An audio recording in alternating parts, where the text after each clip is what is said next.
8歲去到成75歲嘅球員都有啊，咁所以咧中間個年齡咧其實橫跨咗超過60歲。我哋嘅球員咧，你見頭先我哋個草地嘅練習區咧都已經低到大家練唔到波，因為我哋已經有超過150個跨代嘅球員。個名改得好好，成長伙伴啊，係大家一齊去成長。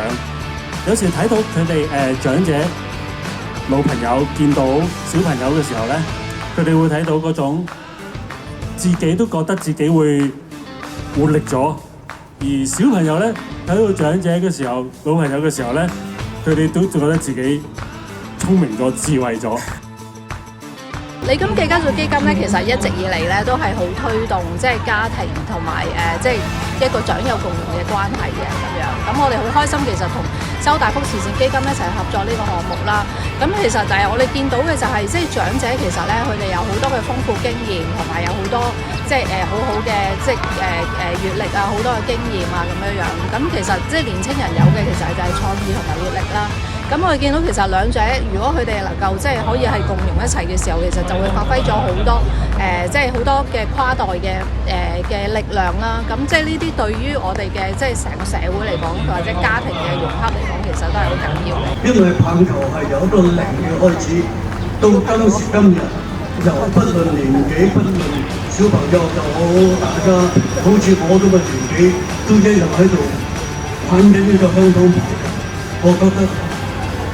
好有成功感。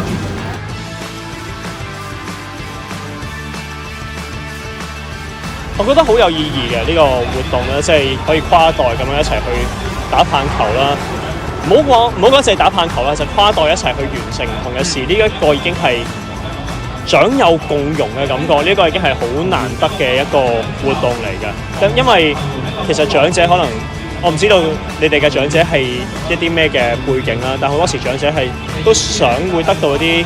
後輩嘅一啲嘅關愛照顧啦。同樣地，其實後輩小朋友都需要一啲嘅長輩去教導佢哋更加多人生嘅道理。咁所以能夠將呢兩個世代嘅人融合埋一齊去做一個活動，特別係打埋棒球做運動，呢個係相當美滿嘅一件事咯。都非常重要嘅，其實，因為如果長者嚟講咧，見到個小朋友有唔多講嘢啊，好靜啊，咦？自從佢參加咗呢個運動之後咧，佢同個長者溝通多咗。